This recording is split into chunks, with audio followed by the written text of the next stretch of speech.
Nous sommes dans la joie de vous retrouver. Est-ce qu'un frère peut appeler le frère d'Achel? Comme ça, on va commencer directement avec lui. Frère Georges, c'est possible d'appeler le frère d'Achel, s'il te plaît?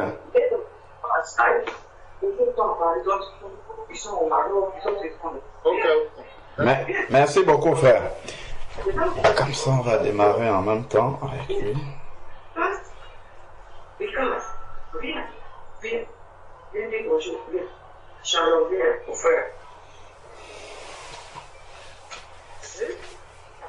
C'est quoi? Oh, c'est que je...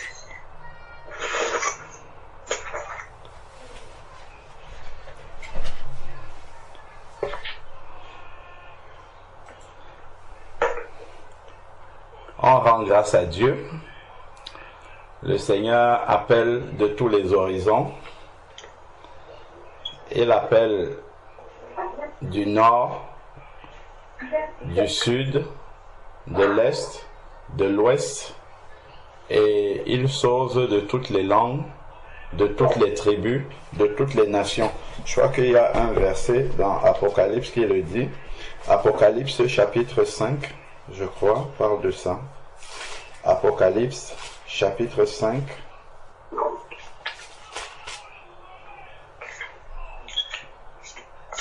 Voilà, Apocalypse chapitre 5. Si nous prenons le verset 9 au verset 10. Apocalypse chapitre 5, du verset 9 au verset 10.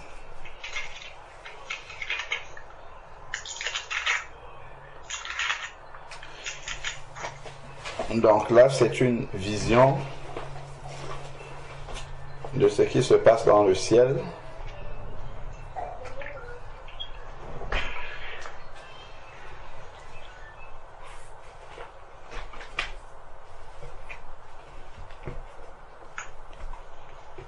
Lorsqu'on arrive à la réunion, on est déjà prêt. Hein? On a déjà prié. Donc, ne soyons pas, comment dire, surpris qu'on ne commence pas forcément par prier. Hein? Parce qu'on prie en tout temps. Le Seigneur est présent avec nous en tout temps.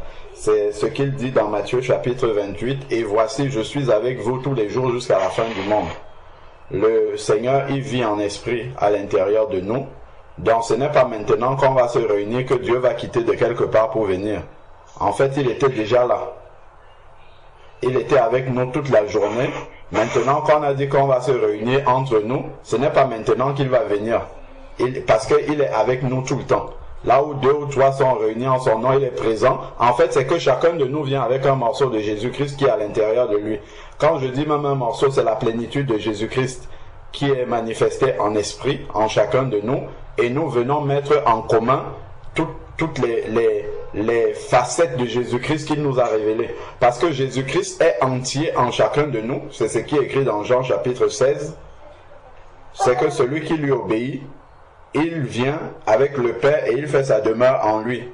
Donc, nous avons tous Jésus-Christ en entier à l'intérieur de nous, mais seulement comme la révélation de Jésus-Christ est progressive en chacun de nous, chacun a juste une partie, pour l'instant, a une partie de la révélation de Jésus-Christ, pas en entier. Et le but de la marche chrétienne, selon Éphésiens chapitre 4, versets 11 à 13, il a donné les uns comme apôtres, comme prophètes, comme évangélistes, comme docteurs, comme pasteurs, pour le perfectionnement des saints, en vue de l'œuvre du ministère jusqu'à ce que nous ayons atteint la stature parfaite de Christ. C'est-à-dire jusqu'à ce que Christ soit totalement formé en nous, c'est-à-dire que nous ayons une révélation complète de Jésus-Christ et que nous manifestons complètement Jésus-Christ. Donc Jésus-Christ est entier, total en nous, mais seulement nous n'avons qu'une partie de la révélation de Jésus-Christ qui est en nous. Ça ne veut pas dire qu'il n'est pas complet en nous, il est complet en nous, mais nous avons juste une partie de la révélation. Donc au fur et à mesure que nous grandissons spirituellement, nous acquérons nous grandissons en fait dans la révélation de Jésus-Christ qui est déjà en nous, au fur et à mesure que nous avançons. Donc c'était juste pour nous dire que Jésus-Christ est déjà en nous, que nous allions au travail, que nous soyons à la maison, que nous allions au magasin, que nous allions n'importe où, Jésus-Christ est avec nous. Voilà pourquoi, si tu trouves un malade au magasin, tu lui dis au nom de Jésus-Christ, sois guéri, il va être guéri. Il ne va pas attendre que tu viennes au culte, quand tu es réuni avec tes frères et sœurs, sinon ça serait très compliqué. Quand tu croises un malade dans la rue, tu lui dis, tiens, donc je sais là où on peut te guérir, viens à la réunion avec moi, à la réunion de prière et on va prier pour toi là-bas. Comme si Jésus-Christ n'était que présent à la réunion de prière avec les autres frères. Mais non, Jésus-Christ est avec nous partout.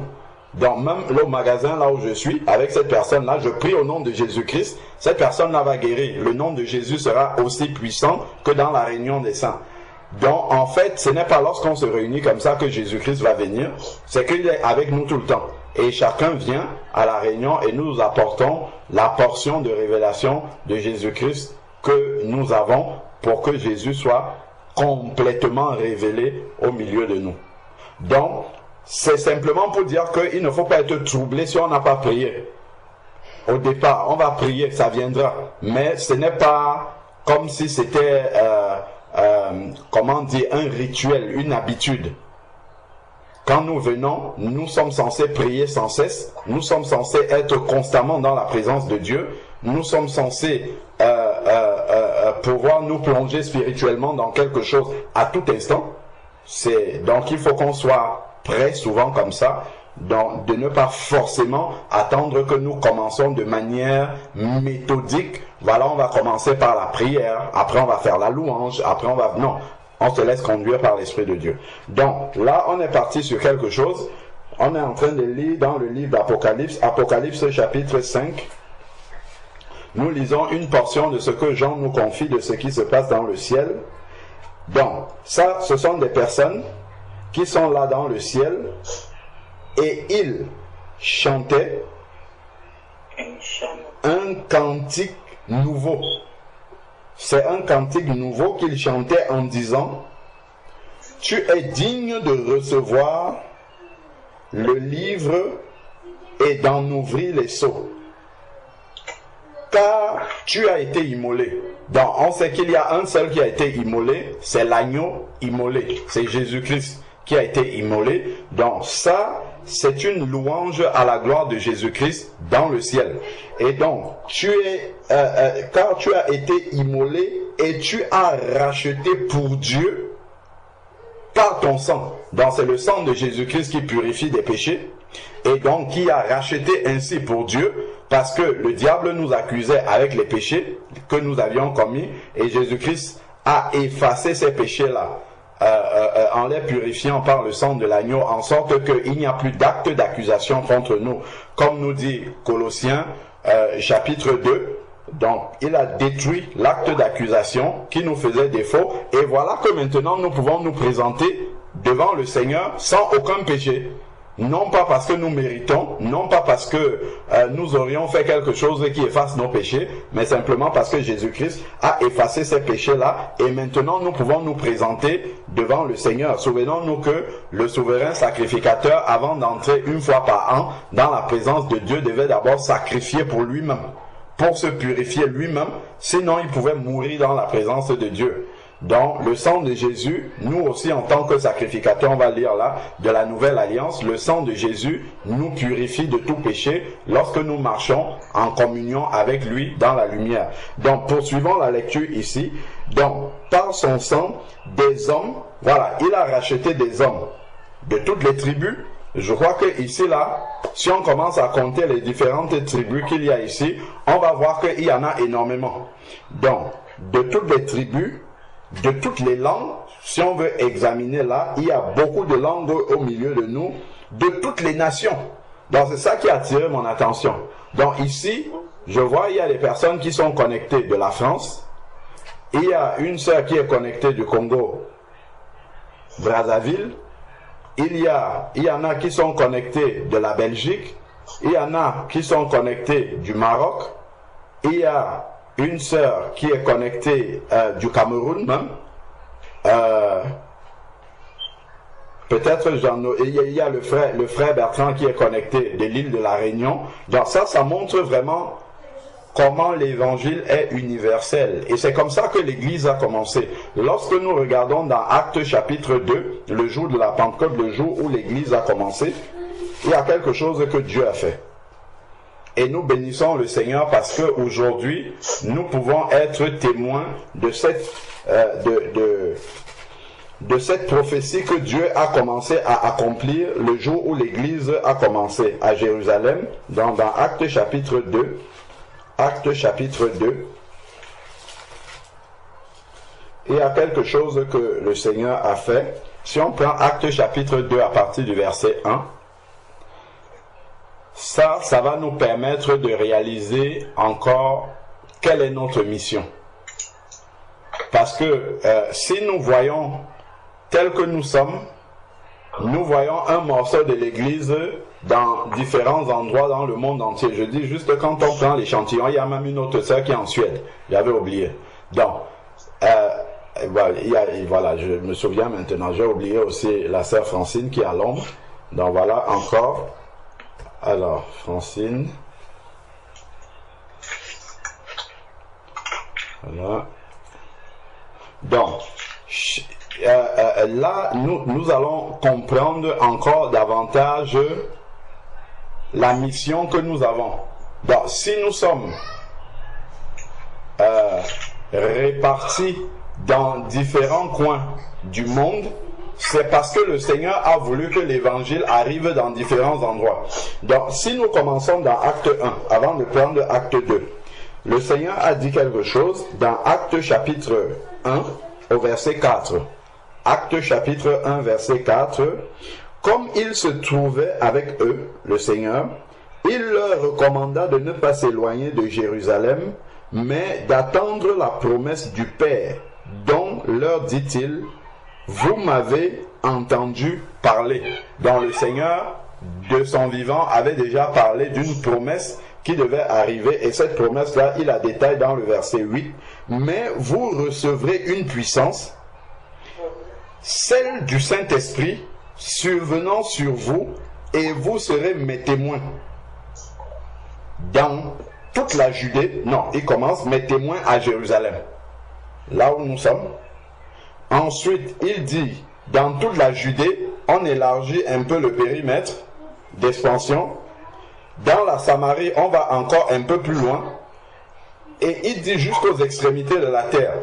Donc, on part d'un noyau de départ et on commence à étendre la parole plus loin, plus loin, plus loin, plus loin, dans le but, en fait, de répandre la parole dans toutes les nations. Donc, et c'est ce qu'il dit dans Matthieu chapitre 28 également. Tout pouvoir m'a été donné, Matthieu chapitre 28, à partir du verset 19 jusqu'au verset 20. Tout pouvoir m'a été donné dans le ciel et sur la terre. Ensuite, il dit, allez et faites de toutes les nations, pas de certaines nations seulement. Faites de toutes les nations des disciples. Baptisez-les au nom du Père, du Fils et du Saint-Esprit, et ensuite enseignez-leur à observer tout ce que je vous ai prescrit. Et voici, je suis avec vous tous les jours jusqu'à la fin du monde. Donc, il dit d'aller et de faire de toutes les nations des disciples. Donc, voilà pourquoi le Seigneur également sauve des personnes dans toutes les nations. Regardons le nombre de nations, de pays différents dans lesquels nous sommes tous là, réunis. C'est justement parce que le Seigneur, le Seigneur veut que cet évangile-là soit répandu dans le monde entier. Donc, voici déjà la promesse que le Seigneur a faite. Regardons maintenant au chapitre 2, le début de l'Église. C'est pour que, en avançant, nous ne perdions pas le fil conducteur de l'évangile et que nous commençons à avancer sans nous rappeler, nous souvenir de l'objectif du Seigneur en fait dans notre marche chrétienne. Parce que ce n'est pas le fruit du hasard que nous soyons quelque part. Si je suis en Belgique, si je suis à Liège, si je suis à Bruxelles, ce n'est pas par hasard que Dieu m'a mis là-bas. Si je suis à Champigny-sur-Marne, ce n'est pas par hasard que j'habite à Champigny-sur-Marne. J'ai un travail à faire dans ma ville. J'ai un travail à faire dans mon travail séculier. J'ai un travail à faire partout où Dieu me met. J'ai un travail à faire là-bas.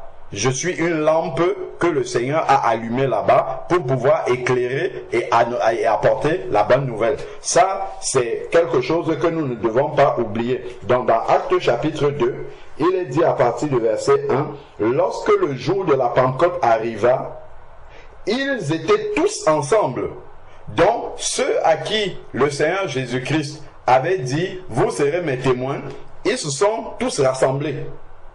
Et on va voir comment Dieu va commencer à faire un travail. Et c'est ça que nous ne devons pas perdre de vue.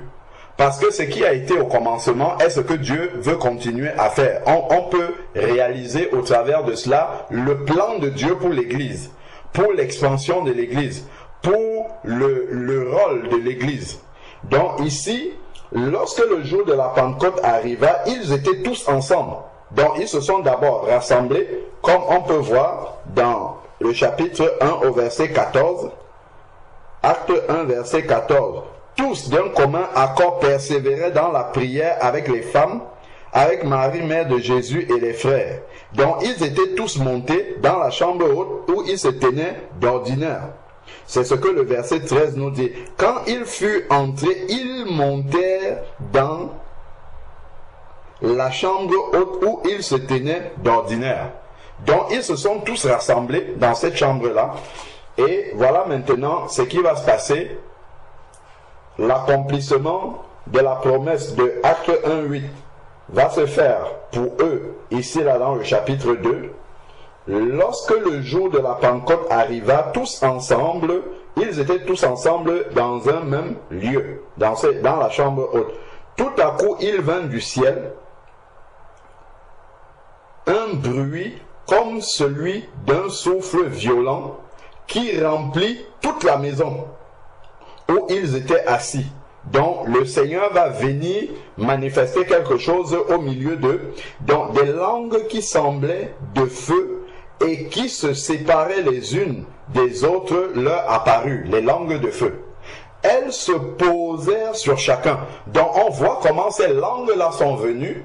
Et les langues n'ont pas fait un mouvement d'ensemble comme ça, mais les langues ont commencé à se poser de manière distincte sur chacun. Donc même si nous sommes une famille comme ça, en fait ces langues-là viennent se poser sur chacune des personnes parce que chacun a une mission.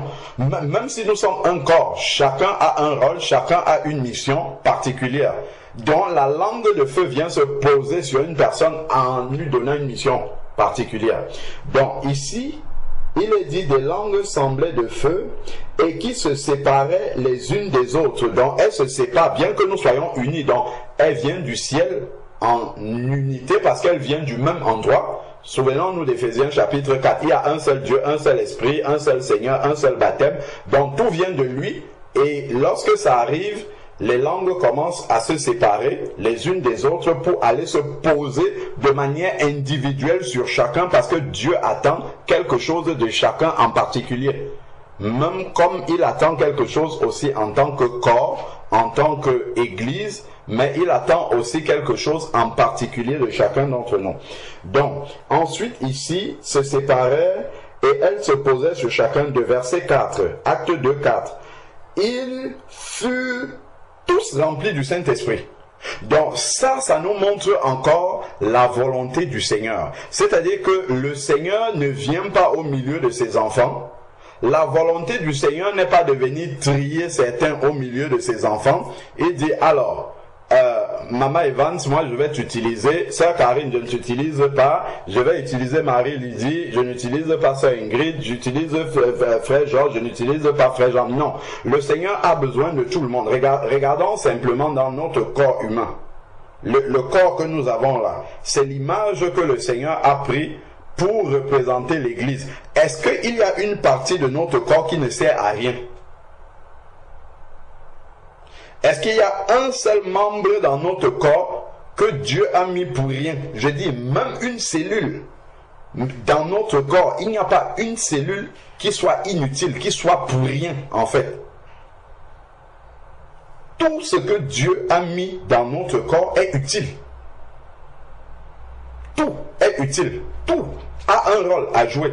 Il n'y a pas une cellule qui reste en sommeil comme ça, ou bien une partie de notre corps qui reste en sommeil et qui ne joue aucun rôle. La preuve est que lorsque on doit amputer quelqu'un, sectionner un membre à quelqu'un, lui ôter une partie, forcément, en fait, c'est un handicap qu'on crée dans cette personne-là. C'est comme ça que ça se dit. C'est un handicap qu'on crée dans cette personne. C'est-à-dire que la personne va perdre des capacités que Dieu lui avait données au départ, au travers de ce membre de son corps dont il va se séparer, de cet organe de son corps dont il va se séparer. Donc, il perd quelque chose. Il perd une faculté. Il perd une capacité à faire quelque chose.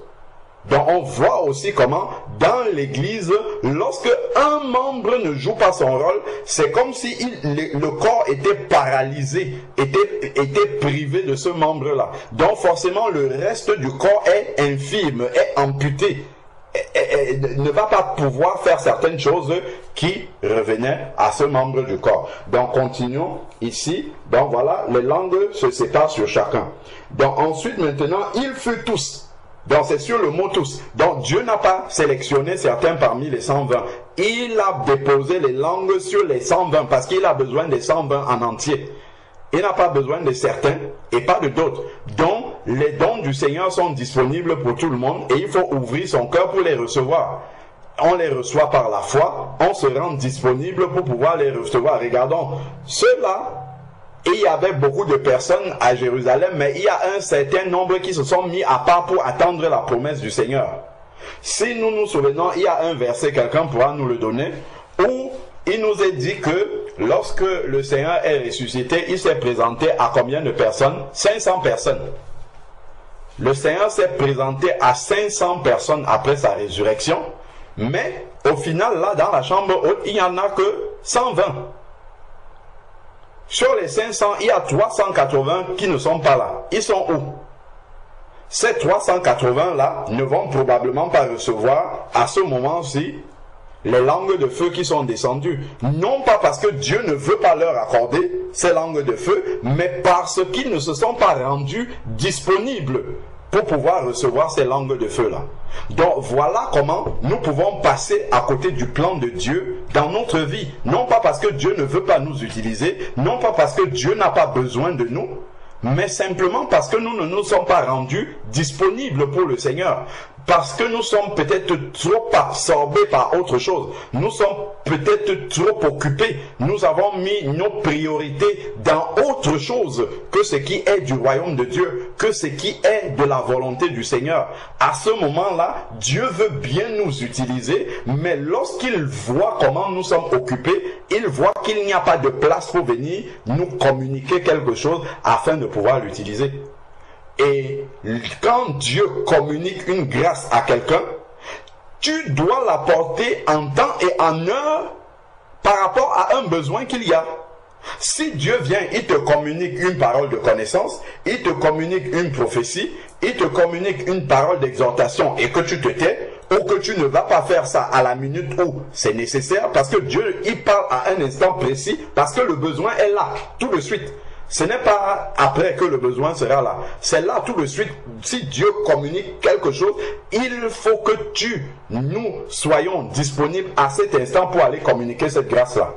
Donc, si Dieu voit que nous ne sommes pas disponibles, bon, il y a encore beaucoup d'autres membres du corps. Donc, Dieu ne bouscule jamais notre confort. Il va nous laisser dans le confort que nous avons décidé d'avoir. Il nous laisse et il va utiliser quelqu'un à côté de nous. Parce que la personne est disponible, elle est disposée à recevoir ce que Dieu veut déposer et d'aller communiquer cela. Parce que Dieu a un agenda, il a un calendrier. S'il a décidé que la sœur Karine doit recevoir telle parole tel jour, il faut que celui qui va lui apporter cette parole-là soit disponible. Si Alain Patrick n'est pas disponible, il va utiliser Jean-Paul. Si Jean-Paul n'est pas disponible, il va utiliser Georges. Si Georges n'est pas disponible, il va utiliser Sébastien, ainsi de suite. C'est comme ça que Dieu va faire, pour que sa parole arrive en temps et en heure, ou que le don qu'il veut apporter à un destinataire, que le destinataire reçoive cela en temps et en heure. Parce que dans le plan de Dieu, tout est séquencé pour s'accomplir à un instant particulier. Donc il ne faudrait pas qu'un maillon de la chaîne retarde l'accomplissement du plan de Dieu. Donc si nous voulons être utilisés par Dieu, la première qualité, c'est de se rendre disponible pour le Seigneur. Donc, sur les 500 qui avaient vu le Seigneur après sa résurrection, il n'y en a que 120 là qui ont persévéré. Donc, probablement, le Seigneur, je ne sais pas si c'est aux 500 qu'il a dit de ne pas s'éloigner de Jérusalem, mais tous savaient qu'il y avait quelque chose que le Seigneur avait promis. Parce qu'ils avaient marché avec lui. Mais au moment où l'accomplissement arrive ici, sur les 500, il n'y a plus que 120. Il y a 380 qui sont allés faire autre chose.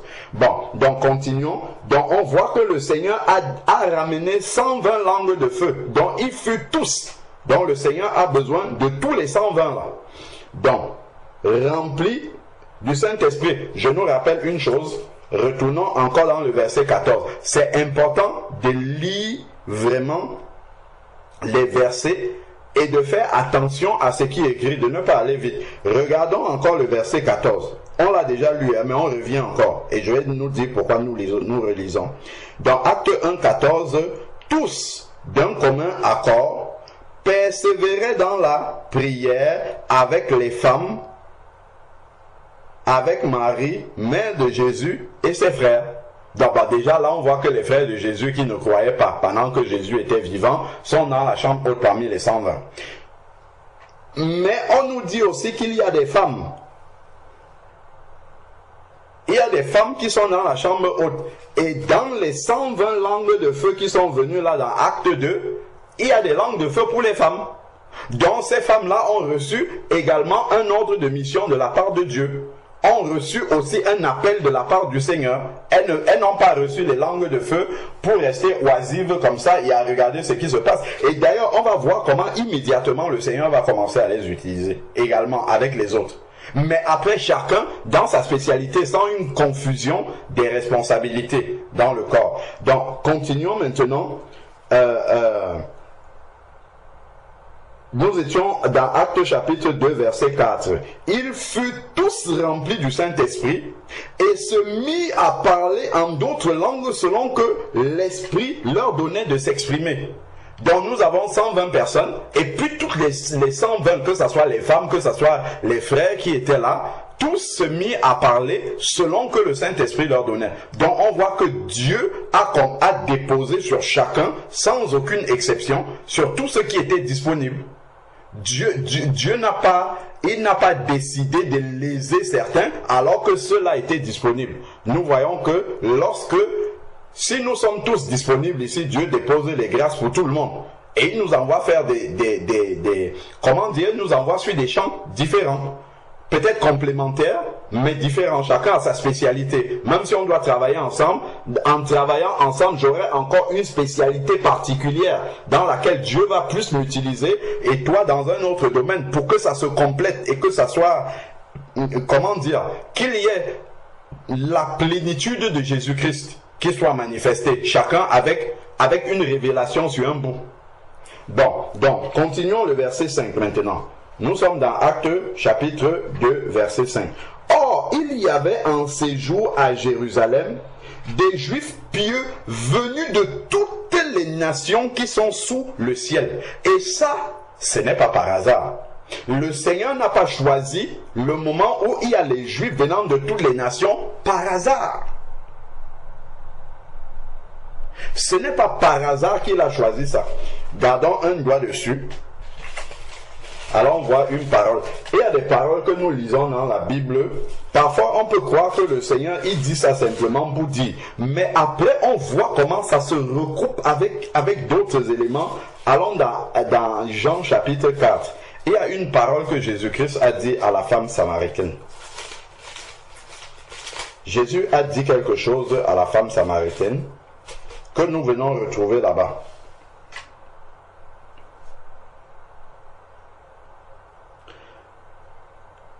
Jean chapitre 4. Jean chapitre 4.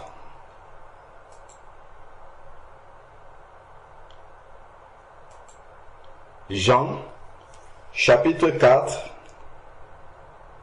verset 21. Jésus parle. Femme, lui dit Jésus, crois-moi, l'heure vient où ce ne sera ni sur cette montagne, ni à Jérusalem, que vous adorerez le Père. Le Seigneur est déjà en train de révéler à une femme qui est là, la nouvelle alliance dans laquelle il va introduire les hommes maintenant, avec grande tâche. Il dit, ni à Jérusalem que vous adorerez le Père, parce qu'il y avait le temple à Jérusalem. Beaucoup pensaient qu'il fallait aller au temple pour pouvoir adorer Dieu. Enfin, jusque-là, c'est ce qui se faisait. Il fallait aller à Jérusalem. Mais Jésus lui dit que ce n'est plus ni à Jérusalem, ni sur votre montagne ici des Samaritaines. Vous adorez ce que vous ne connaissez pas. Vous adorez ce que vous ne connaissez pas. Nous adorons ce que nous connaissons, car le salut vient de qui? Des Juifs. Voici une parole que le Seigneur a dit. Qui sont ceux qui ont écrit la parole de Dieu-ci? Toute la nouvelle alliance là, de Actes des Apôtres, qui est écrit par Luc, jusqu'à la fin là-bas. Et qui sont ceux qui ont écrit ça? C'est quasiment que des Juifs qui l'ont écrit. Le Seigneur est passé par eux, non pas parce qu'ils ont quelque chose de spécial, hein, simplement parce que c'est dans le plan de Dieu comme ça. C'est tout. Le salut vient des Juifs. Ici, donc voilà ce qu'il a dit. Le salut vient des Juifs. Donc il a commencé par prendre 12 apôtres juifs. Et ce sont ces 12 apôtres-là qui ont commencé à travailler. Lorsque Judas est parti, on a pris Matthias, toujours un juif. Et Dieu a appelé Saul. Jésus a appelé Saul, qui était juif encore, de Tarse. Le salut vient des Juifs, donc c'est par eux en fait que Dieu a choisi de commencer à communiquer l'évangile. Comme il avait donné la loi à Moïse, qui était toujours le peuple juif, et là l'évangile commence encore par les Juifs. Donc voilà pourquoi, revenons maintenant dans Actes chapitre 2 verset 5, on comprend pourquoi le Seigneur a attendu que les Juifs du monde entier, de toutes les nations, soient réunis à Jérusalem afin de pouvoir commencer l'église. C'est pas par hasard, le salut vient des Juifs. Donc, nous sommes en train d'expliquer le verset 5. Acte chapitre 2, verset 5. Donc, il est écrit ici, « Or, il y avait en séjour à Jérusalem, puisque c'est à Jérusalem que les Juifs adoraient. Donc, il y avait en séjour à Jérusalem des Juifs pieux, venus de toutes les nations qui sont sous le soleil. » Donc, le Seigneur a attendu que toutes les nations qui sont sous le soleil soient représentées à Jérusalem. Vous serez mes témoins où? À Jérusalem, dans la Judée, en Samarie et jusqu'aux extrémités de la terre. Voilà que à Jérusalem, le foyer de l'évangile va commencer. Mais ne commence pas avec n'importe qui. Il y a d'abord les 120 qui étaient dans la chambre haute. Et ces 120 là vont venir trouver maintenant les Juifs, pas les païens, mais les Juifs, car le salut vient des Juifs, de toutes les nations de la terre, qui sont réunis, non pas à n'importe quel endroit, mais à Jérusalem. Vous serez mes témoins à Jérusalem. Et ensuite, on va voir dans la Judée, à Samarie, jusqu'aux extrémités de la terre. Donc, voilà comment le Seigneur commence ici. C'est pour nous permettre de mieux comprendre la mission que nous avons reçue et de réaliser que là où Dieu nous a mis, si je suis à Lyon, je ne suis pas à Lyon par hasard. Si je suis à Évry, je ne suis pas à Évry par hasard. Si je suis à Angers, je ne suis pas à Angers par hasard. Si je suis à Casablanca, je ne suis pas à Casablanca par hasard. Si je suis en Suède, je ne suis pas là-bas par hasard. Donc partout où nous sommes éparpillés, je suis à Douala au Cameroun, c'est pas par hasard que Dieu m'a mis là-bas. Je suis à Paris dans le 17e, à Liège, à Bruxelles, je ne suis pas là-bas par hasard. Je rentre dans la chaîne de l'accomplissement d'une mission, de l'accomplissement de la parole de Dieu. Et si je ne joue pas ce rôle là-bas, je suis en train de comment dire, de retarder ou même de compromettre le plan que Dieu a décidé de faire. Donc on voit ici qu'il y a eu des paroles que Jésus-Christ a prononcées et on voit comment des gens se sont disposés, les 120 d'abord se sont disposés, parmi les 500 qui avaient entendu la parole, il y a 120 qui se sont démarqués, qui se sont disposés et Dieu va commencer l'église avec ces 120 là. Parce que c'est eux qui étaient disponibles. Les autres, peut-être sur les 500, vont revenir après. Mais le Seigneur, lui, il commence avec ceux-là qui sont disposés. Et le Seigneur fait en sorte que ça soit à Jérusalem. Comme il a dit, vous serez mes témoins à Jérusalem. Le salut vient des Juifs. Il va faire en sorte que les premiers témoins du commencement de l'Église soient des Juifs, mais qui habitent dans toutes les nations. Pas par hasard. Regardons ce qu'il fait. Donc, de toutes les nations, nous sommes au verset 5. Nous passons au 6 maintenant. Au bruit qui se produisit, la multitude accourut. Donc, le Seigneur n'a pas fait descendre les langues de feu. Il aurait pu le faire. Descendre les langues de feu sur ces personnes-là de manière silencieuse. Que personne ne soit au courant. Mais le Seigneur a fait un bruit parce que il y a quelque chose qui se passait dans le monde entier. C'est que l'église du Seigneur, qui est un profond mystère, devait commencer. Donc, le Seigneur a fait ce bruit-là pour faire comment?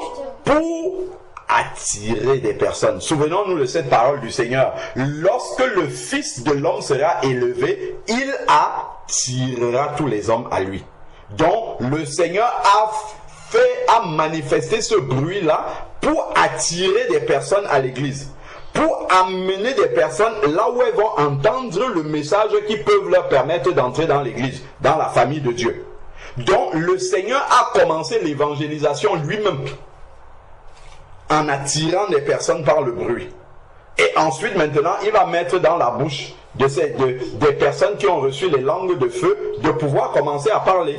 Donc d'entrer dans la mission. Tout à l'heure, souvenons-nous que je disais que les langues se sont séparées de manière individuelle en se posant, en donnant une mission à chacun. Ici, nous avons les Juifs qui viennent de toutes les nations de la terre.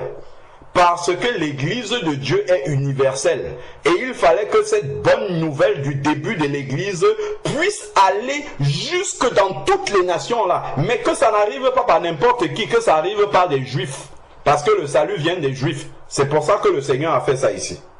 Donc ce n'est pas par hasard. Donc ensuite maintenant ici, au bruit qui se produisit, dont Dieu a commencé lui-même son évangélisation en mettant du bruit pour attirer des personnes, la multitude accourut. Donc si Acte chapitre 2, verset 1. Ils étaient tous ensemble dans un même lieu. Donc, même s'ils avaient pensé un seul instant dans leur esprit que les langues de feu que nous avons reçues, qui sont les bénédictions qui sont venues du ciel, nous allons garder ça pour nous ici, là, dans la chambre haute. On va garder nos bénédictions comme nous aimons bien rester au pied du Seigneur. Nous ne voulons plus quitter les pieds du Seigneur pour aller faire le travail, mais nous aimons bien rester là.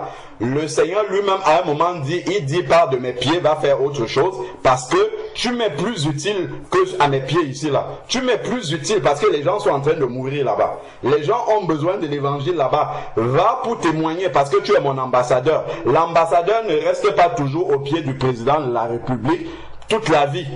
Il reste au pied du président de la République, il prend les directives et ensuite il va dans le pays.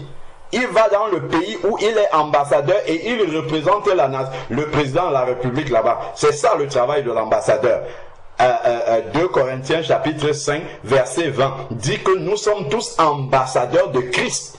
Comme si Dieu exhortait par nous. Nous sommes des ambassadeurs. L'ambassadeur ne reste pas toujours à côté du président de la République. Sa fonction n'est même pas celle-là. Parce que nous aimons bien être très spirituel. J'étais au pied du Seigneur, c'est très bien. Il faut, si l'ambassadeur est complètement détaché du président de la République, il va faire n'importe quoi, parce qu'il va faire maintenant ce qu'il veut, il ne va plus recevoir les directives, il doit rester connecté au président de la République, mais sa place ce n'est pas de rester toujours au pied du président de la République. Non, sa place c'est de prendre les directives au pied du président de la République et de partir les faire. Donc il y a un temps pour rester et prendre les directives, et il y a un temps pour partir et accomplir ces directives-là. On ne doit pas passer la vie au pied du Seigneur. Quand on dit ça, ça allait tellement spirituel. Oui, on a l'éternité pour rester au pied du Seigneur. Mais pour l'instant, nous ne sommes pas encore dans l'éternité. Nous sommes encore ici sur la terre où beaucoup de personnes sont perdues et nous avons un travail à faire pour ces personnes-là. C'est là que nous sommes le plus utiles au Seigneur, pas à ses pieds. À ses pieds, regardons, tout à l'heure on venait de lire dans Apocalypse. Des myriades, si on continue à lire le chapitre 5, c'est écrit que des myriades et des myriades sont déjà au pied du Seigneur dans le ciel et l'adorent. Et il adore dans la perfection. Donc Dieu est déjà adoré dans le ciel. Notre adoration, oui, il y prend plaisir, mais pour l'instant, ce n'est pas encore ce moment-là. On aura toute l'éternité pour le faire. Maintenant, c'est le moment de travailler. Comme le Seigneur a dit, travaillons tant qu'il fait encore jour. Et cette bonne nouvelle, Matthieu chapitre 24, verset 14, ça c'est la prophétie pour l'Église. Lorsque les prophéties s'accomplissent, l'Église doit entrer dans la sienne. La sienne, c'est que cette bonne nouvelle sera annoncée à toutes les nations jusqu'aux extrémités de la terre. Alors viendra la fin. Mais si l'Église est tout le temps au pied du Seigneur et ne veut pas bouger pour aller annoncer cette bonne nouvelle jusqu'aux extrémités de la terre, comment est-ce que la fin va venir? Si les nations n'ont pas entendu parler de Jésus, si nos collègues n'ont pas entendu parler de Jésus, si nos voisins n'ont pas entendu parler de Jésus, si les personnes dans notre ville, au travers de nous, n'ont pas entendu parler de Jésus, voilà le rôle que nous avons reçu. Même si tu prends seulement les traités, tu passes dans ton quartier, tu commences à mettre dans toutes les boîtes aux lettres parce que tu ne peux pas parler à tout le monde. Tu n'es pas sûr que tu vas rencontrer tout le monde. Même si tu poses seulement ça dans les boîtes aux lettres, voilà déjà Jésus-Christ qui vient à la maison de tout le monde, qui vient frapper à la porte de tout le monde. Juste ce travail-là. C'est déjà un témoignage pour les gens de ta ville que Dieu est venu jusqu'à eux. Souvenons-nous que quand Jésus-Christ envoyait les 70 et les 12, qu'est-ce qu'il leur a dit? Lorsque vous arrivez quelque part, dites que le royaume de Dieu s'est approché. Donc si tu ne peux pas le dire, juste que si tu mets quelque chose dans la boîte aux lettres, en fait, les gens là ne sont plus innocents devant le Seigneur parce que le royaume de Dieu est venu à eux, même en écrit. Une parole encore, c'est encore mieux. Donc ici, voilà le plan que le Seigneur est en train d'accomplir ici. Et chacun d'entre nous, nous devons entrer dans ce plan. Je ne savais pas honnêtement que je devais parler autant. Moi, je voulais juste dire que nous sommes de plusieurs pays. Nous sommes répandus dans plusieurs, mais là, il y a vraiment un message que le Seigneur est en train de nous dire au travers de cela, parce que ce n'est pas par hasard. Quand le Seigneur fait comme ça, c'est pour nous rappeler la mission que nous avons. Et pour cela, c'est bien de repartir de la base de l'Église, là où l'Église a commencé, et de voir comment Dieu a opéré pour que nous inscrivions dans cette démarche-là du Seigneur, dans ce plan-là du Seigneur, et que nous ne soyons pas des obstacles à l'accomplissement du plan que Dieu a, le plan de salut pour les âmes, que nous puissions jouer notre rôle dans la chaîne. Donc ici, voilà les Juifs de toutes les nations. Donc au bruit, Dieu a produit le bruit, il a attiré la multitude, voilà ce qui s'est passé. Donc même si eux ils voulaient se cacher dans la chambre haute, dire qu'ils restent au pied du Seigneur, même en restant au pied du Seigneur, Dieu appelle des personnes pour venir te trouver là où tu dis que tu es au pied du Seigneur, là pour dire bon, c'est bon maintenant, tu as suffisamment reçu au pied du Seigneur, va et donne ce que tu as reçu. Même Moïse, il est resté 40 jours au pied du Seigneur là-bas. Il a reçu les tables de la loi. Mais après, il fallait qu'il descende avec les tables de la loi là pour aller donner à des personnes. Et veiller à ce que les personnes là mettent en pratique ces tables de la loi là. Dieu ne l'a pas gardé au-delà de 40 jours. Au-delà de 40 jours, Dieu avait communiqué tout ce qu'il avait à lui donner pour des personnes. On voit encore que ce n'est pas que pour toi. Il a reçu, mais c'était pour des personnes. Lui-même devait obéir à la loi que Dieu lui a donnée, mais c'était aussi pour d'autres personnes. Donc voilà le travail que nous faisons au pied du Seigneur. Nous recevons, ça nous sert à nous, et nous sommes maintenant messagers du Seigneur pour aller apporter le message du Seigneur aux autres destinataires. Donc la multitude a couru. Dieu a attiré la multitude pour dire levez-vous maintenant de la présence des pieds du Seigneur tel que nous aimons souvent le dire et allez faire un travail. Parce qu'il y a des gens ici que lui-même Dieu a convoqué à Jérusalem pour leur annoncer que son église a commencé. Mais ce n'est pas Jésus-Christ qui devait redescendre du ciel. Dans Acte 1, on nous a dit qu'il est monté au ciel. Il ne devait pas redescendre pour dire aux gens, voilà, j'ai créé mon église aujourd'hui. Je bâtirai mon église et les portes de l'enfer ne prévaudront point sur elle. Sur elle, oui, dans Matthieu, chapitre 16, verset 18. Mais il ne bâtit pas l'église lui-même physiquement étant là. C'est par son esprit. Et cet esprit-là, c'est lui qui est descendu rempli des personnes, afin de pouvoir commencer à parler dans la bouche de ces personnes-là. C'est l'esprit, en fait, c'est Jésus-Christ qui parle à ces personnes-là au travers de son esprit qui est descendu sous forme de langue de feu et se poser sur les personnes. Voilà comment Jésus-Christ travaille. Donc si maintenant Jésus-Christ descend avec ses langues de feu, toi au lieu d'ouvrir la bouche pour parler, tu fermes la bouche, ben là, en fait tu tues le plan de Dieu, tu arrêtes le plan de Dieu comme ça. Si un ambassadeur, je ne sais pas, si on a déjà nommé, peut-être ça existe, hein, vous allez me dire, si on a déjà nommé un ambassadeur muet dans un pays, est-ce que vous connaissez un ambassadeur muet qu'on a nommé dans un pays? Bien que la langue des muets existe, mais pour l'instant, je ne sais pas, peut-être que ça existe, mais je n'ai pas encore vu. L'ambassadeur, c'est quelqu'un qui parle. C'est quelqu'un qui apporte. C'est pas quelqu'un qui va s'asseoir, il ne dit rien, il ne fait rien. Non, c'est quelqu'un qui est en mouvement pour le pays. Donc voilà, au bruit qui se produisit, la multitude va venir. Parce que Dieu les a invités. Et fut bouleversé. La multitude est venue et Dieu commence à les bouleverser. Sans que les autres n'aient rien dit, les 120, sans qu'ils ne se soient intéressés, c'est Dieu qui commence à les bouleverser. Ça, c'est le travail du Saint-Esprit. Ne croyons pas que c'est nous qui allons faire. Le Seigneur a dit, je bâtirai mon église. C'est au travers de son esprit qui est en nous. Nous devons simplement être disposés comme les 120. Ils se sont disposés. Me voici, utilise-moi. Me voici, parle, ton serviteur écoute.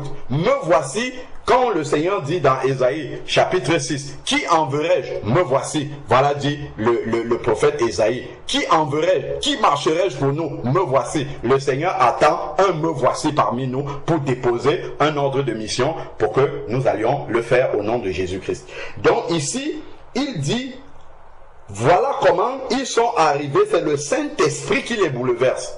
Ceux-ci n'ont encore rien fait, mais ceux que Dieu a attirés sont déjà bouleversés. Donc pour qu'une âme soit touchée par le Seigneur, ce n'est pas toi qui vas faire quelque chose. C'est le Saint-Esprit qui va faire au travers de toi, ce n'est pas toi. Donc parfois on va dire, ah moi je ne sais pas parler, ah moi je ne sais pas prier, ah moi je ne sais pas, comme Moïse disait, moi je ne sais pas parler. Le Seigneur lui dit, je mettrai Aaron ton frère à côté de toi et lui va parler. Donc Moïse pensait se défiler, le Seigneur dit non, je vais quand même t'utiliser. Je vais suppléer au manque que tu as pour que tu sois, que tu aies la capacité d'accomplir ce pourquoi je t'appelle. Donc voilà ici, la multitude est bouleversée par le Saint-Esprit. Pourquoi? Parce que Dieu a fait quelque chose d'extraordinaire que ces 120 là n'ont pas calculé. C'est Dieu qui l'a fait ainsi. Parce que chacun les entendait parler dans sa propre langue. Souvenons-nous qu'il y a comment? Il y a les Juifs de toutes les nations qui existent sur la terre. Donc ça là, ce qui se passe le jour de la Pentecôte est un peu comme ce qui s'est passé où? À Babel. Là où il y a eu plusieurs langues qui se sont défaites, sauf que les gens ne se comprenaient plus. Donc il se passe l'inverse de ce qui s'est passé à Babel. Les gens qui parlaient des langues différentes, maintenant commencent à entendre d'autres personnes qui parlent les mêmes langues qu'eux. Donc la restauration du Seigneur commence. Ça c'est l'église. L'église c'est la restauration de ce qui a été détruit. Donc ici, voilà maintenant ceux qui sont arrivés là, ils entendaient chacun parler dans leur propre langue. Donc il y avait toutes les langues de la terre. qui était parlé là, dans les 120. Donc, nous comprenons pourquoi Dieu est venu avec les 120 langues et il les a séparées. Parce que tout cela, si tout le monde, si c'était une seule langue qui venait et qu'il parlait une seule langue, oui, on va citer les nations de la terre, il va avoir une seule langue qu'on parle, celui qui est de ce pays, la gloire à Dieu, il va comprendre et les autres ne comprendront pas. Et donc, ils ne pourront pas retourner dans leur pays avec le message du salut de l'Église universelle. L'Église de toutes les nations, le salut qui est adressé à tous les hommes, quelle que soit leur langue, quelle que soit leur culture, quelle que soit leur nation, ils partiront sans ce message-là. Mais le Seigneur, dans les 120 langues qui sont venues, il a donné à chacun une ou plusieurs langues pour que toutes les nations de la terre puissent entendre le message que Dieu a à leur communiquer. Donc, voilà, chacun dans sa spécialité. On voit pourquoi ces langues-là se sont séparées, pour que toutes les langues soient représentées. Donc, voilà maintenant, dans leur propre langue, verset 7, Actes chapitre 2, verset 7, ils étaient hors d'eux-mêmes. Voilà le travail que l'Esprit de Dieu est en train de faire dans le cœur de ceux qui entendent. Ils sont hors d'eux-mêmes. Ils sont impressionnés. On ne leur a rien dit encore pour l'instant. La parole de Dieu n'a même pas encore été prêchée. Juste parce que l'Esprit de Dieu est en train de faire, les gens sont bouleversés. Ils sont hors d'eux-mêmes. Le Saint-Esprit a commencé à travailler déjà. Et dans l'admiration, il disait, voici ces gens qui parlent, ces gens qui parlent, ne sont-ils pas tous Galiléens? Ah, voilà des Galiléens, mais qui parlent toutes les langues de la terre. Donc il y a un mystère. Il y a quelque chose que nous ne comprenons pas. Ils ont été touchés par quelque chose que nous ne voyons pas, que nous ne comprenons pas, mais il y a quelque chose qui est en train de se passer. Ça, c'est comme ça que Dieu est en train d'interpeller les cœurs.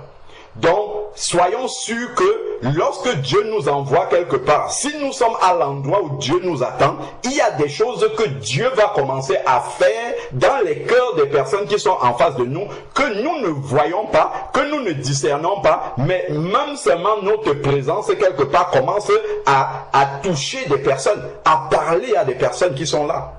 Ça, c'est quand on est disposé pour être utilisé par Dieu. L'Esprit de Dieu, au travers de nous, commence à faire son travail avant même que nous n'entrions véritablement dans ce que Dieu nous demande de faire à cet endroit. Donc, ils étaient hors d'eux-mêmes. Bon, ne sont-ils pas tous Galiléens? Verset 8. Comment les entendons-nous?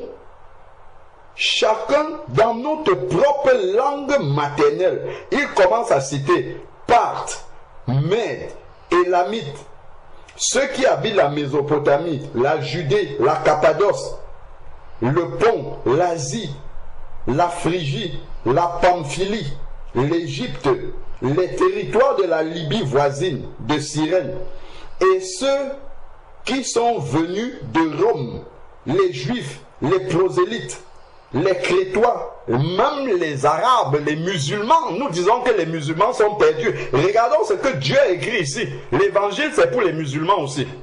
C'est pour les Arabes. Dès le début de l'église, Dieu a pensé aux Arabes.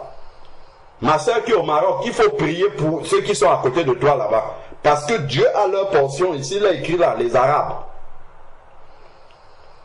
Donc il y a des Juifs qui venaient de chez les Arabes là-bas. Et Dieu a donné dans les 120 langues là, la langue pour les Arabes aussi. Donc il les attire aussi à lui. Dès le départ, il se souvient de la promesse qu'il a faite à Abraham par rapport à Ismaël. Donc ici, les Arabes sont là-dedans aussi. Verset 11, nous les entendons parler dans nos langues des merveilles de Dieu. Donc Dieu a fait en sorte que chaque personne qui est d'une nation en particulier et qui était là à Jérusalem puisse entendre le message du commencement de l'église afin de pouvoir aller le porter là où il va.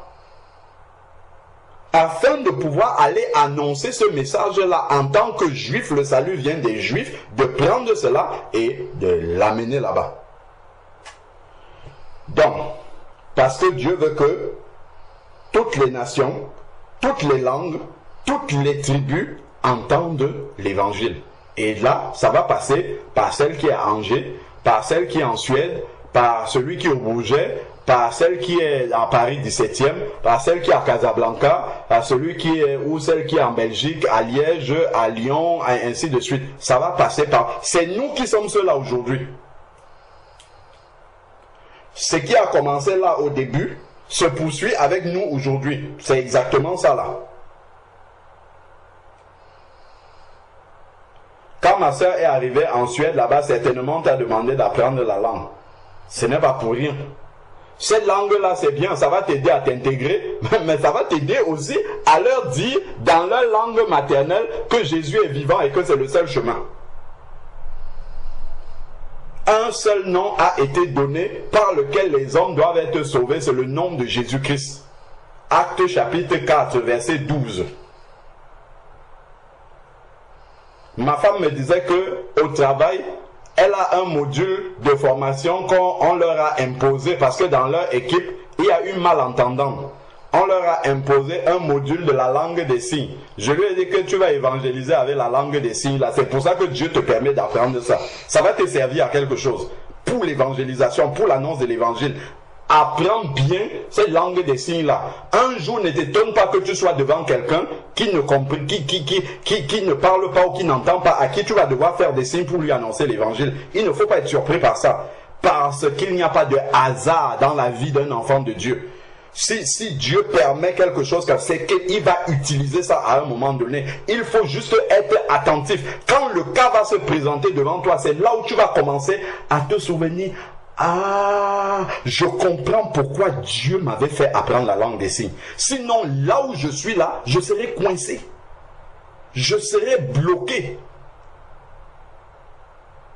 Donc, vraiment, Dieu ne fait rien pour rien. Il a un plan, un projet pour chaque chose qu'il fait dans nos vies pour l'avancement du royaume des cieux. Donc, continuons ici. Tous étaient hors d'eux-mêmes. Verset 12. Et perplexes et disaient les uns aux autres, que veut dire ceci? Ça, c'est l'Esprit de Dieu qui a commencé à faire le travail. Et ce sont ces personnes-là touchées qui commencent à se poser des questions. Mais qu'est-ce qui se passe? Souvent, nous cherchons tellement à convaincre des personnes, alors que si nous vivons la vie de Dieu, tout simplement, les gens en face vont commencer à se poser des questions, eux. Et là, on pourra parler maintenant. Donc ici, ils commencent à se poser des questions. Que veut dire ceci? Mais d'autres se moquaient. Donc il y a toujours deux parties. Ceux qui veulent en savoir plus avec le cœur ouvert et d'autres qui sont là pour plaisanter. Donc ils commençaient à se moquer. Donc maintenant au verset 14. Les choses sérieuses maintenant, enfin les choses un peu plus précises, on va dire, qui rentrent dans le salut vont commencer. Pierre va commencer à parler. On voit que les choses ne se passent pas dans le désordre. Ils étaient 120. Ils ont fait Dieu les a poussés. Parce que ce n'est même pas eux qui ont voulu. Dieu a amené des personnes. Si vous êtes une lampe qui brille quelque part, Dieu va attirer des personnes vers vous. Souvenons-nous de Jean-Baptiste. Il prêchait où? Dans le désert. Est-ce que le désert, c'est le lieu par excellence où il y a la foule? Pas du tout. Mais les foules venaient trouver Jean-Baptiste dans le désert. Donc si nous sommes une lampe et que nous vivons vraiment la vie de Christ, même si nous sommes cachés n'importe où, Dieu enverra des personnes vers nous. Des personnes à qui il faudra juste ouvrir la bouche et dire ce que Dieu a fait pour nous. Les gens vont commencer à être sauvés. Les gens vont commencer à être touchés. Vivons seulement la vie de Christ. Manifestons Christ là où nous sommes. Dieu va commencer à envoyer des personnes pour venir récolter les fruits que nous portons. Si nous portons du fruit, Dieu va envoyer des personnes pour récolter ces fruits parce que des gens en ont besoin, forcément. Ton témoignage, ce que Dieu a fait dans ta vie, il y a quelqu'un qui attend pour écouter ce témoignage-là. Pour entendre ça, ça lui ouvre l'esprit directement. Il comprend que Dieu existe vraiment, juste au travers de ce que Dieu a fait dans ta vie. Donc, ici, voilà, Pierre va maintenant prendre la parole et commencer à expliquer plus précisément, expliquer que voilà, c'est la prophétie de Joël, et on voit que sur les 120 ne se sont pas précipités à commencer à expliquer. Chacun est resté et parlait des merveilles de Dieu dans la langue que le Saint-Esprit lui a donnée. Et on voit comment le Saint-Esprit est ordonné, il n'y a pas de désordre avec le Saint-Esprit. Parce que parfois, au milieu des enfants de Dieu, on voit une certaine cacophonie, un certain désordre, tout le monde veut faire tout, chacun pense qu'il peut parler. Non, regardons ce que l'Esprit de Dieu fait. Il y a 120 personnes, mais c'est Pierre, alors Pierre debout, avec les 11. Il y avait 120 dans la chambre, mais au milieu des 120, il y avait 11 qui sont apôtres appelés par Jésus-Christ. C'est à eux que revient maintenant la responsabilité de pouvoir annoncer, puisqu'ils sont tous là.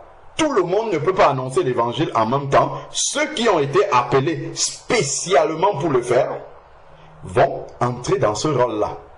Et donc sur les 11 là, 120 moins les 11 là, eux ils vont rester silencieux, peut-être dans la prière, pour les 11 qui vont annoncer l'évangile. En l'occurrence, c'est Pierre qui parlait même. Donc tout le reste sont en prière pour que ces personnes-là reçoivent l'évangile. Résultat des courses, qu'est-ce que nous avons? 3000 conversions. Voilà comment lorsqu'on respecte l'ordre du Seigneur, lorsqu'on travaille en équipe, là il y avait un qui parlait, et combien? 119 qui intercédaient à côté. 119 qui étaient là en train de soutenir celui qui était en train de parler. Résultat des courses, 3000 conversions. Ça se trouve, les 120 parlaient, étaient en train d'essayer de dire la même chose. Résultat des courses, on aurait peut-être eu moins de 3000 conversions. Nous voyons comment, lorsque on respecte l'ordre établi par le Seigneur, lorsque on suit vraiment le fil conducteur du Saint-Esprit, Dieu agit puissamment. Donc, Pierre va prêcher la mort, la résurrection de Jésus-Christ, et après il va prêcher la conversion. On voit ce qui s'est passé.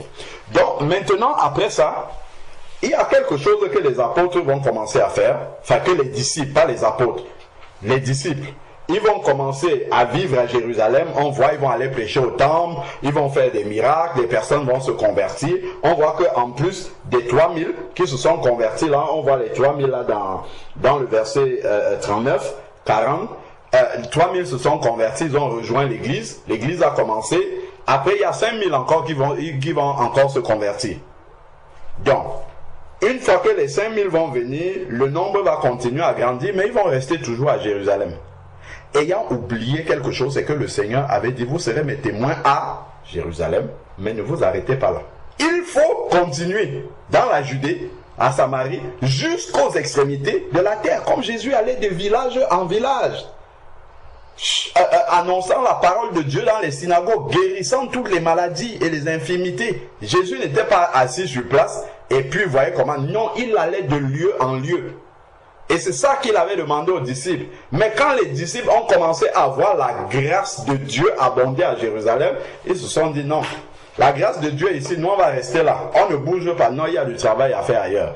Et là, c'est là où la persécution va commencer à Jérusalem. Donc le Seigneur va laisser qu'il y ait la persécution intense à Jérusalem pour que les disciples se dispersent et qu'ils aillent annoncer l'évangile ailleurs. Parce que cet évangile-là n'était pas censé rester seulement à Jérusalem. Donc il y a eu déjà ceux qui étaient là de toutes les nations qui sont partis avec le message. On peut voir par exemple l'eunuque éthiopien qui revenait de Jérusalem, que Philippe a trouvé en chemin pour lui expliquer Ésaïe, il l'a baptisé et puis lui il a continué là-bas en Éthiopie. Donc ici, ils vont rester, ils vont continuer et après il va y avoir la persécution. Et on va voir le martyr d'Étienne. Là, nous sommes au chapitre 7. Étienne va subir le martyr. Et maintenant, il va se passer quelque chose.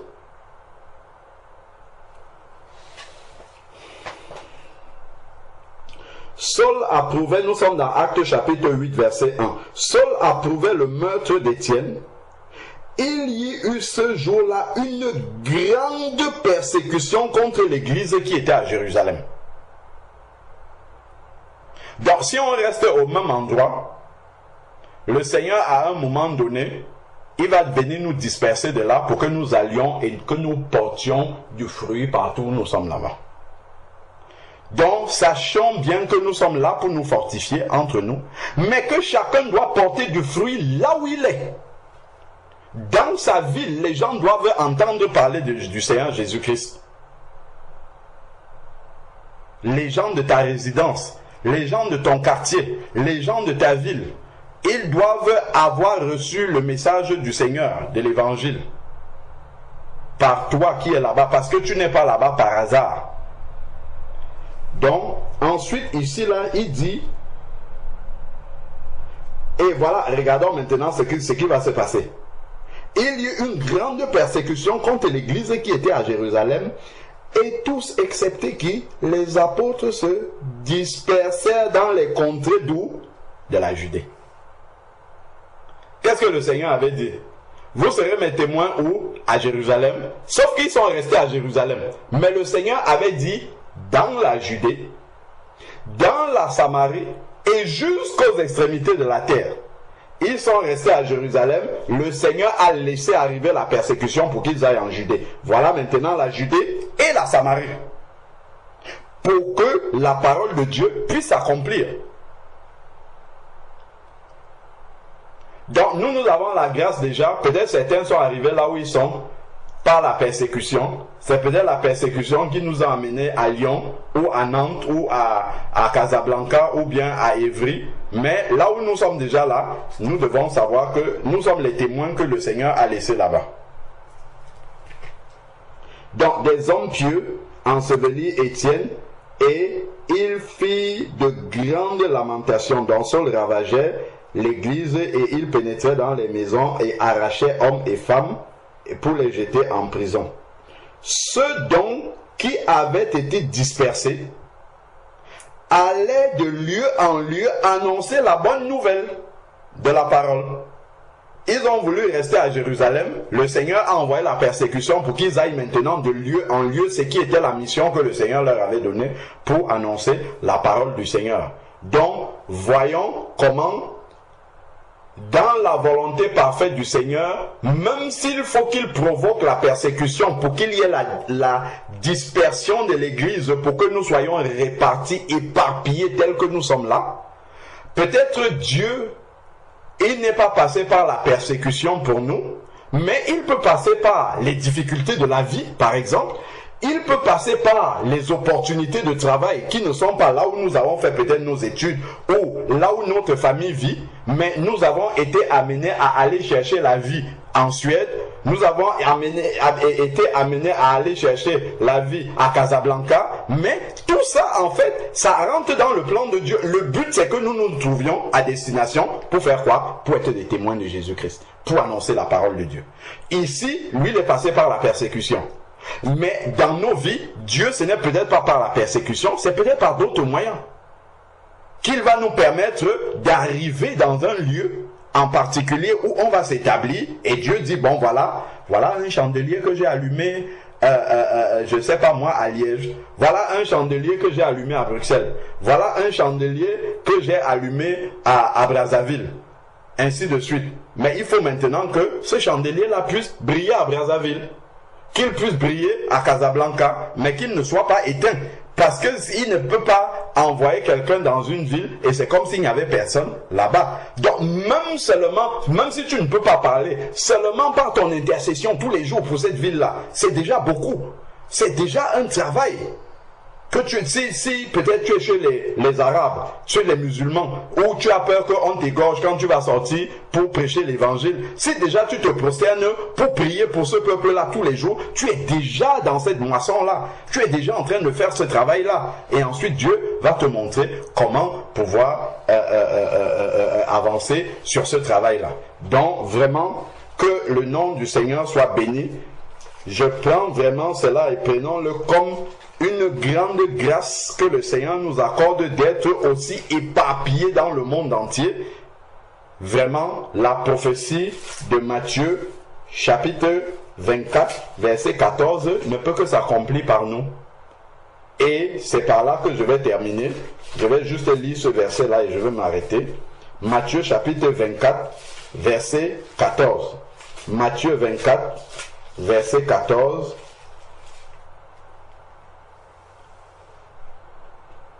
Cette bonne nouvelle du royaume sera prêchée dans le monde entier pour servir de témoignage à toutes les nations.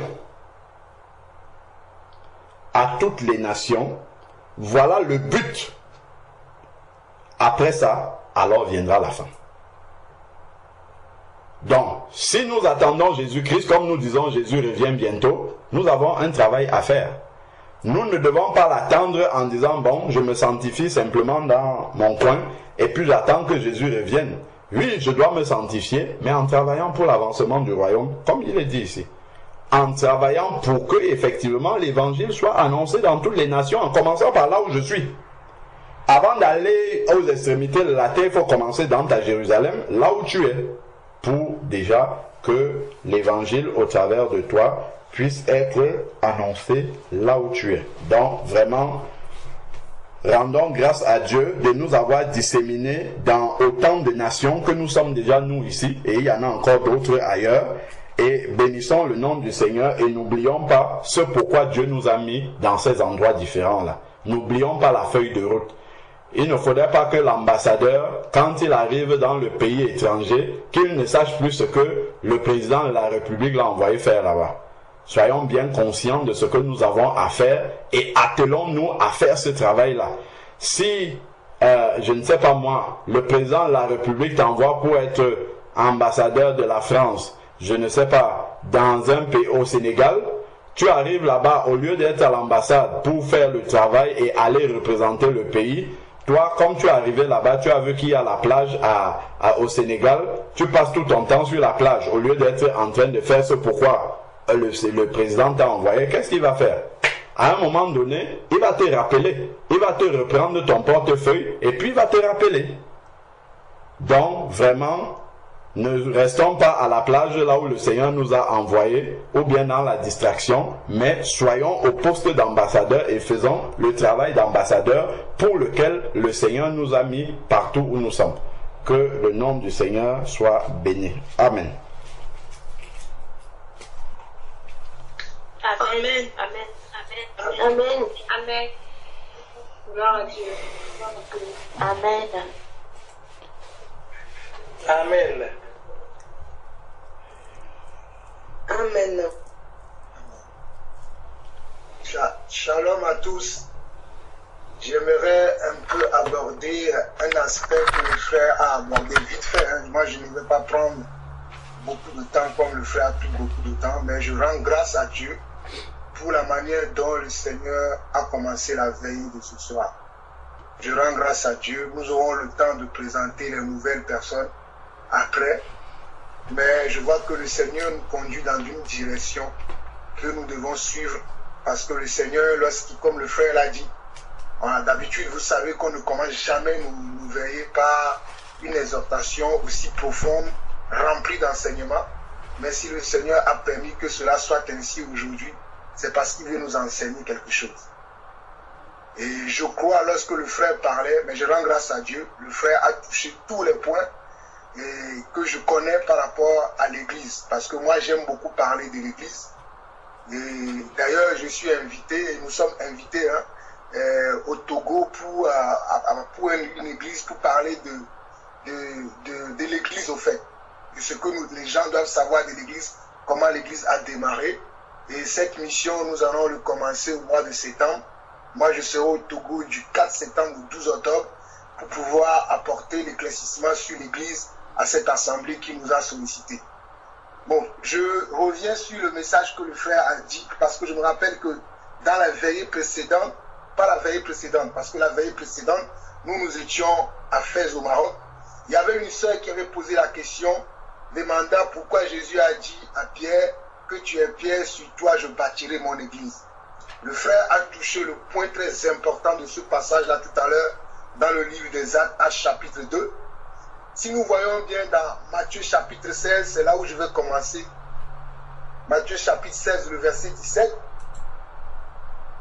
On peut lire même à partir du verset 13 pour que vous puissiez mieux comprendre.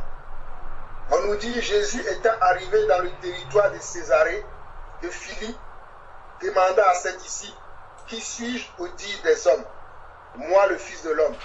Il répondit, les uns disent que tu es Jean-Baptiste, les autres Élie, les autres Jérémie, ou l'un des prophètes.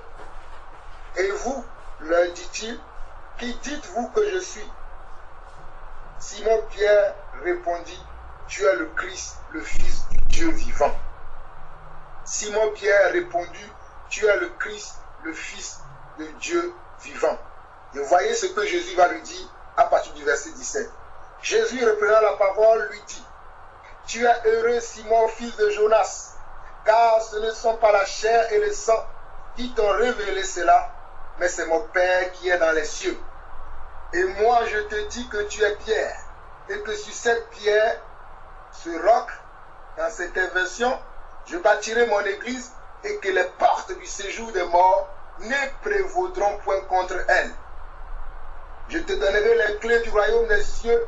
Ce que tu liras sur la terre sera lié dans les cieux, et ce que tu délieras sur la terre sera délié dans les cieux. Alors il recommanda aux disciples de ne pas dire à personne, de ne dire à personne qu'il était le Christ.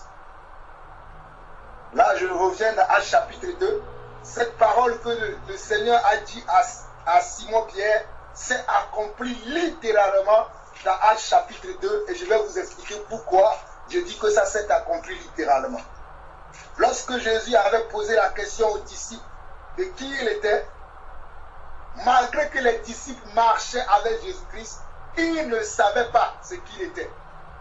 Parce que moi, je connais le frère Alain Patrick, je connais le frère Georges, je connais le frère Dachel, je connais ma soeur Florence, je connais ma soeur Claire, ainsi de suite, ainsi de suite. Si quelqu'un me demande aujourd'hui, connais-tu le frère Alain Patrick? Je vais dire oui, je le connais. C'est mon frère, il habite à tel endroit, il est marié, il a 2 enfants. Je vais citer sa vie. Mais les disciples là, certains disaient que non, les uns disent que tu es. Quelqu'un peut me dire qu'Alain Patrick, il a 5 enfants. Moi, je dirais non. Parce que je connais le frère Alain Patrick. Mais là, lorsque Jésus a posé la question, certains disciples disaient que non, l'un disait que tu es l'Élie. Les autres disaient que tu es Jean-Baptiste. Ça veut dire qu'eux-mêmes, ils n'ont pas la connaissance de qui il était. Il y avait une seule personne parmi les 12 qui avait la révélation de qui était le Christ. C'était Simon-Pierre.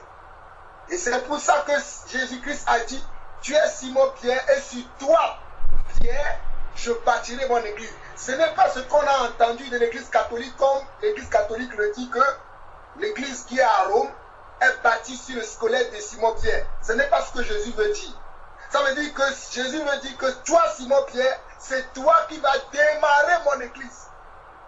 Ma vraie église, lorsqu'elle va commencer, c'est toi, Simon-Pierre, qui va la démarrer. C'est toi, Simon-Pierre, qui va annoncer au monde entier le commencement de mon église. Et cela s'est passé parce que c'est une révélation. Mais je vois aujourd'hui, les gens disent que non, surtout les catholiques, que oui, l'église de Basilique, là où il y a le pape François, ils disent que c'est bâti sur Simon-Pierre parce que Simon-Pierre a été le premier pape là-bas. C'est faux. Suivons la Bible. Lorsque je veux parler de l'église, je commence toujours par Actes chapitre 2 et je commence par comment l'église a commencé. La première église qui a commencé dans Actes chapitre 2. Et qui a commencé cette église? C'était Simon-Pierre. C'est pour ça que Jésus lui a dit, tu es Pierre et sur toi, moi, je bâtirai mon église. C'est-à-dire, c'est toi, solennellement, qui va ouvrir le bal de mon église. Et cela s'est passé tel quel. Je rends grâce à Dieu que mon frère a pris beaucoup d'exemples du monde pour expliquer la volonté de Dieu, la pensée de Dieu. Lorsque dans le monde, on crée un hôpital, on crée une mairie, on crée même le gouvernement. Le premier jour, quand on a créé le gouvernement, l'ancien président du gouvernement va venir faire un discours pour dire que moi je pars et voici le nouveau gouvernement qui arrive. Nous le voyons tout le temps lorsqu'il y a des passations de pouvoir dans les ministères ici en France. Nous voyons que lorsque on crée un bâtiment, par exemple un hôpital, vous allez voir que le maire de la ville va venir à cet endroit, souvent on met une banderole devant la porte, et c'est le maire de la ville qui va couper le banderole en guise de quoi? En guise d'ouverture de cet hôpital-là. Si c'est une mairie, c'est le maire de la ville qui va couper la banderole en guise d'ouverture de la mairie. Si c'est une préfecture, c'est le préfet qui va venir comment couper la banderole qui ferme l'ouverture de la mairie, de la préfecture, pour que les gens sachent que cette préfecture-là est ouverte aujourd'hui et c'est lui qui va couper la banderole. C'est pour ça que le jour de la Pentecôte, lorsque le Seigneur a donné la puissance de l'Esprit aux apôtres, parce qu'il leur a dit, avant de faire quoi que ce soit, attendez de recevoir comment? La puissance de l'Esprit. C'est pour ça que nous, en tant qu'enfants de Dieu, nous devons attendre toujours que Dieu nous dit, voici maintenant c'est bon, c'est le temps pour toi, vas-y. Au lieu d'être pressé, il faut toujours attendre le temps de Dieu. Et les apôtres, ils ont entendu le temps de Dieu, comme le frère a si bien l'expliqué tout à l'heure. Mais comme ils étaient au pied du Seigneur, ce que le Seigneur leur a promis est arrivé. Faudrait-il qu'ils restent au pied du Seigneur? Non, il faut maintenant qu'ils parlent. Il faut maintenant qu'ils annoncent. Et pour annoncer, c'est celui à qui il a dit, toi tu es Simon Pierre, et sur toi moi je bâtirai mon église. C'est lui qui a commencé par parler. Comme le frère a dit, dans le royaume de Dieu, il y a de l'ordre. Les autres apôtres n'ont pas dit Pierre, attends, nous aussi nous étions avec lui, nous aussi nous allons parler. Et ils l'ont laissé faire parce que c'est à lui qu'on a donné les clés pour l'ouverture de l'église. Et nous avons vu le résultat. Lorsqu'il y a de l'ordre, il y a du résultat. Je rends grâce à Dieu pour l'ordre qu'il a eu parmi nous. Lorsque nous étions à Fès, il y a eu beaucoup de résultats. Toi-même, vous-même, vous verrez chaque fois des résultats que vous allez entendre. Je vais dans Actes chapitre 2 rapidement pour compléter ce que je viens de lire dans Matthieu chapitre 16. On nous dit dans Actes chapitre 2, vers le verset 14, on nous dit, alors Pierre se présenta avec les 11, ce qui veut dire qu'ils sont 12. Parce que vous savez que les apôtres, ils étaient 12, et il y en a un qui a fait naufrage par rapport à la foi qui a été remplacée par l'apôtre Matthias. Et lorsque le Saint-Esprit maintenant est descendu sur eux, Pierre va se souvenir. Souvenez-vous que Jésus avait dit à Pierre aussi, Pierre, m'aimes-tu? Pierre a répondu, Seigneur, je t'aime. Jésus lui a posé encore la question encore, Pierre, m'aimes-tu? Pierre a répondu, Seigneur, je t'aime. Jésus a répété encore, jusqu'à 3 fois. Et Pierre a dit, je t'aime. Jésus savait pourquoi il lui posait la question. Et il lui a dit, va affermir tes frères. L'affermissement commence ici. Pierre va élever la voix comme une seule homme. Les 11 autour de lui, non pas les 11 contre lui, mais les 11 avec lui, pour que le royaume de Dieu puisse entrer dans les cœurs. Et Pierre, élevant la voix, va dire, homme juif, et vous allez voir le discours qu'il a fait. Le discours qu'il a fait, il parlait de quoi encore? Il parlait de Yeshua HaMashiach. Il parlait du Messie. Il parlait de celui qui était parmi eux, que eux-mêmes ils ont livré. Et son discours a touché les hommes. C'était l'ouverture de l'église. L'église a commencé à Actes chapitre 2. Mes frères et sœurs, vous qui êtes là ce soir, sachez comment l'église a commencé. Que quelqu'un ne vous dise pas que l'église a commencé à Rome. Que quelqu'un ne vous dise pas que l'église a commencé, je ne sais pas, dans quelle ville. L'église a commencé ici comment? Dans Actes chapitre 2. Lorsque les disciples étaient encore aux environs de 120 dans la chambre haute. Et ils ont reçu le Saint-Esprit. Donc la naissance de l'église de Dieu, c'était dans Actes chapitre 2. Parce que vous allez voir qu'après le discours de Pierre, les gens vont demander, homme frère, que ferons-nous? Pierre va leur dire, repentez-vous et que chacun de vous soit baptisé au nom de Jésus-Christ. Et alors il va commencer à les enseigner. Et c'est alors que Dieu va commencer à rajouter comment? Des membres à l'église. Vers le verset 47, on le voit. On nous dit que louant Dieu et trouvant grâce auprès de tout le peuple. Et le Seigneur ajoutait chaque jour à l'église ceux qui étaient sauvés. Ce n'est pas moi, Jean-Paul Lawson, ni le soit au milieu de nous qui peut ajouter quelqu'un à l'église. Mais c'est l'auteur de l'église lui-même qui ajoute les gens, qui les invite, ils viennent et ils s'ajoutent à l'église. Mais il faudrait que les hommes puissent parler, il faudrait que les hommes soient à leur place. Il faudrait que les hommes rentrent dans leur, dans leur mission. Comme le frère l'a si bien dit, chacun d'entre nous a une mission. Parce qu'ils étaient 120 le jour-là. Mais il n'y avait qu'une seule personne qui a parlé. Et même la personne qui a parlé a été démarquée. Ils ont été démarqués parce qu'on nous dit au verset 14 de Actes chapitre 2. Je précise ces versets parce que nous sommes en train de parler de l'église et vous devez connaître l'histoire de l'église. Moi j'aime beaucoup l'église et je peux vous citer l'histoire de l'église sous les bouts de doigts. Parce que j'aime trop l'église. On nous dit au verset 14 que alors Pierre se présenta avec les 11. C'est-à-dire parmi les 120, les 11 vont venir, les 12 vont venir devant. Les 12 vont se démarquer des 120, ils vont arriver devant et il y a une seule personne qui va élever la voix pour parler. C'était l'apôtre Pierre. Ce qui est l'accomplissement de la parole que Jésus lui a dit dans Matthieu chapitre 16, que tu es Pierre, sur toi Pierre, je bâtirai mon église. Voici comment Pierre a commencé la construction de l'église de Dieu. C'est Pierre qui a commencé la construction de l'église de Dieu. C'est lui qui a posé les fondements. Et le fondement qu'il a posé, il a dit, répandez-vous et que chacun de vous soit baptisé au nom du Seigneur Jésus-Christ et vous recevrez le don du Saint-Esprit. Et croyez-moi, les gens qui ont cru ce jour-là, tous ils ont reçu le Saint-Esprit, sans aucune exception. Mais il fallait d'abord se repentir, se baptiser et recevoir la promesse.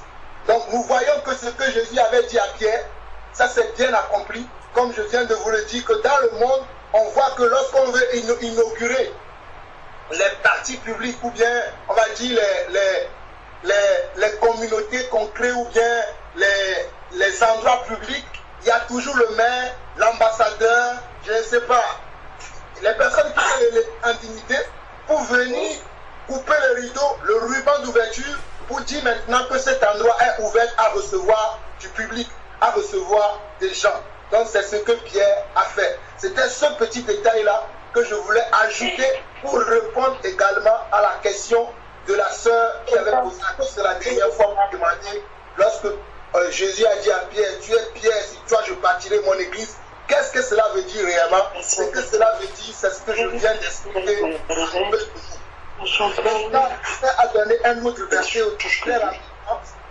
C'est 1 Corinthiens chapitre 15, quand le frère disait que le Seigneur Jésus s'est montré à plus de 500 frères.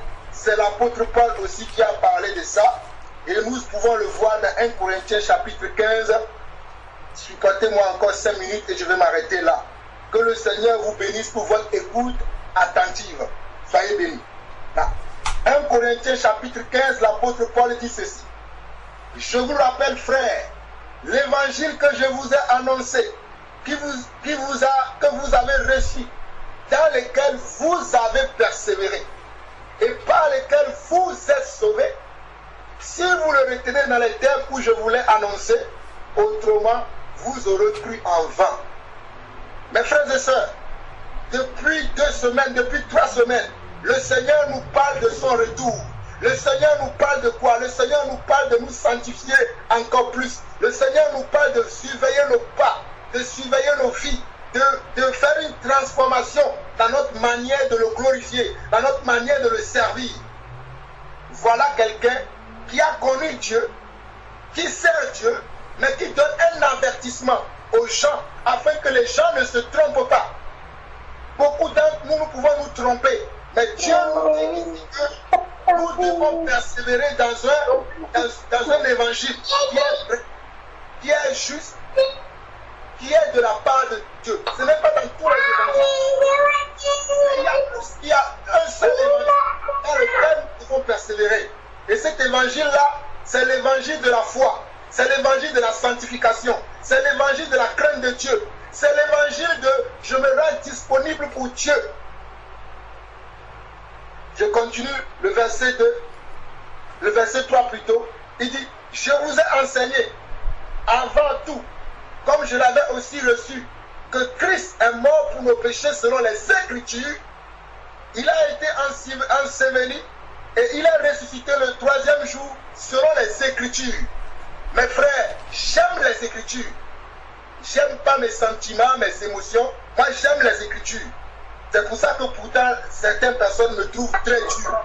Parce que moi, j'aime ce qui est écrit dans l'Écriture. Parce que l'Écriture est une lampe à mes pieds.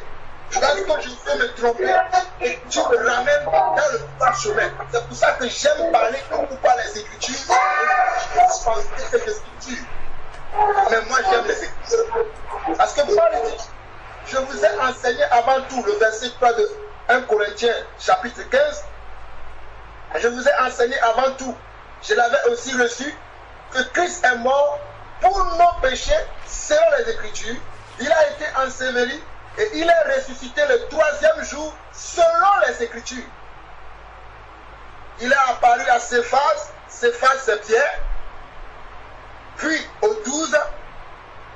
Ensuite, il est apparu à plus de 500 frères, c'est le verset que le frère a cité tout à l'heure, à la fois, dont la plupart sont encore vivants et dont quelques-uns sont morts. Lorsque Paul écrivait cette partie de Corinthiens-là, il y avait encore les gens qui ont vu Jésus-Christ sur terre.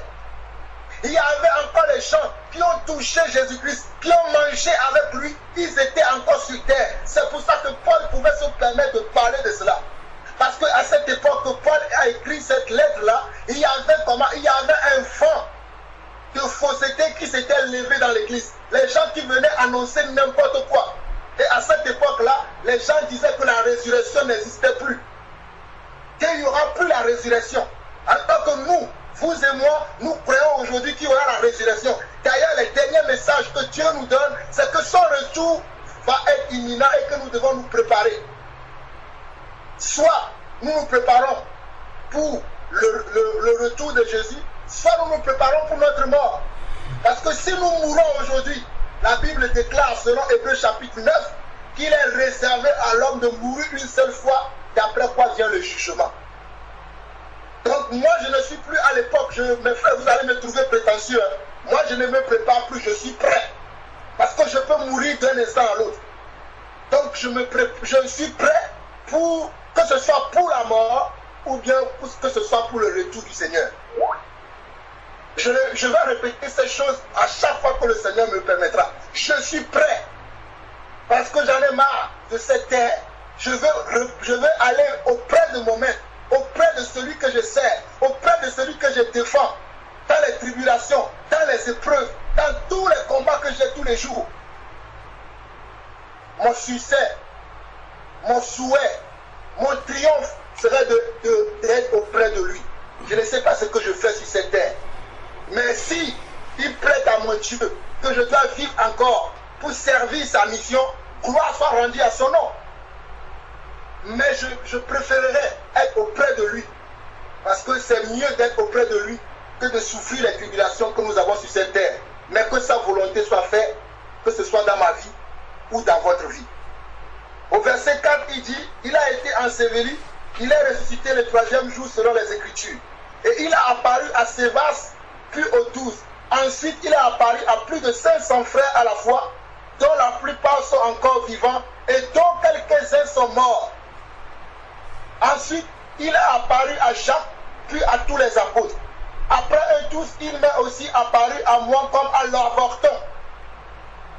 Car je suis le moindre des apôtres, je ne suis pas digne d'être appelé apôtre parce que j'ai persécuté l'église de Dieu. Vous connaissez l'histoire de l'apôtre Paul. Comment il a persécuté l'église. Comment il a donné son approbation lorsque notre frère Étienne a été lapidé. Je continue verset 10. Par la grâce de Dieu, je suis ce que je suis et sa grâce envers moi n'a pas été vaine. Loin de là, j'ai travaillé plus que tous.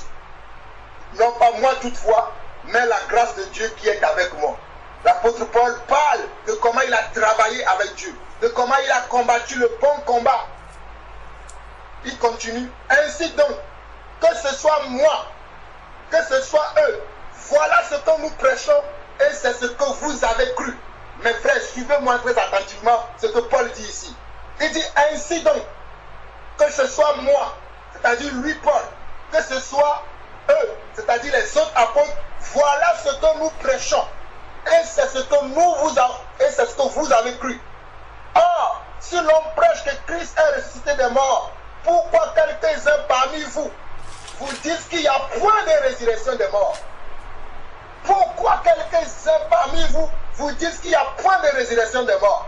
Comme je l'entends aujourd'hui, un évangile qui circule aujourd'hui parmi nous les Noirs, on nous dit que Jésus n'a jamais existé, que Jésus c'est un mythe.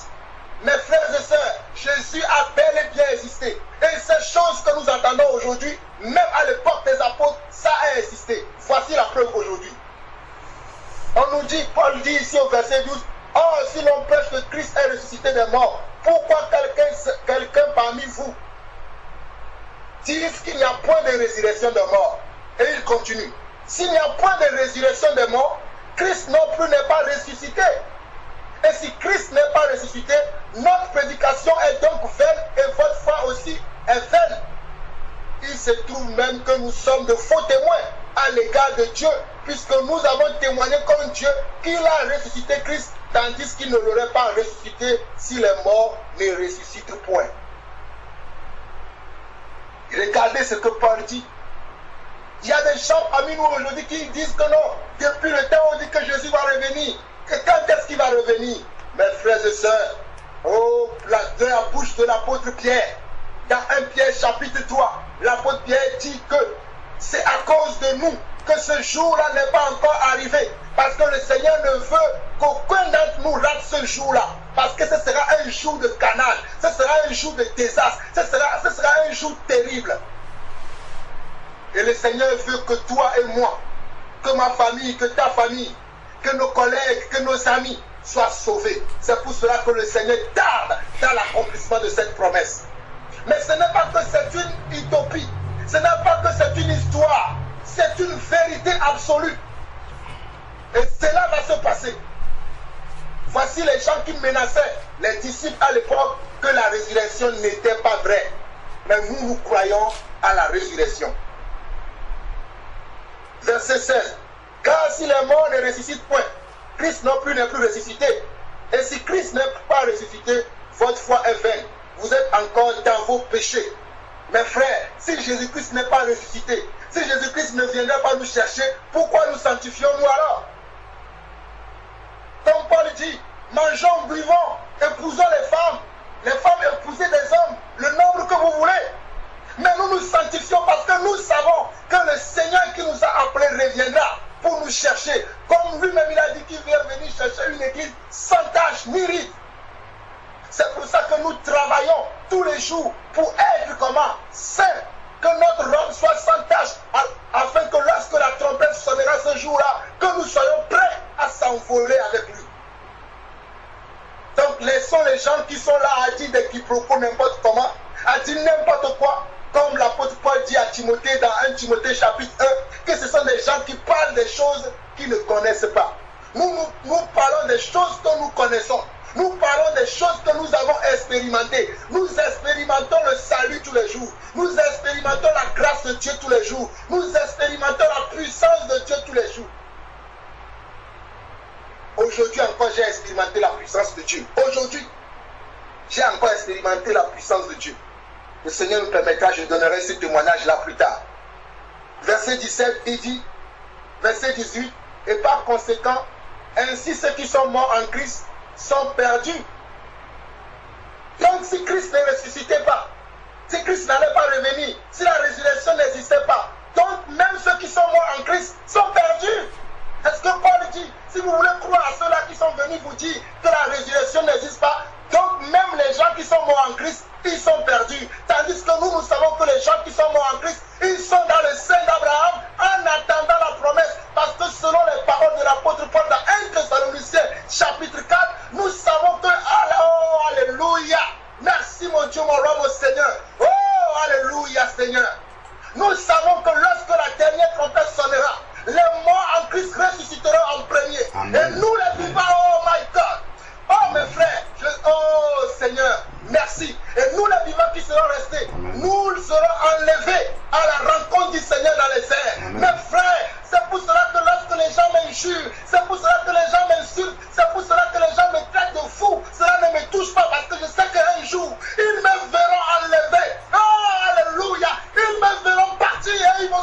souvenir de comment ils se sont moqués de moi. De la même manière qu'ils se sont moqués de mon grand-père de la foi Noé.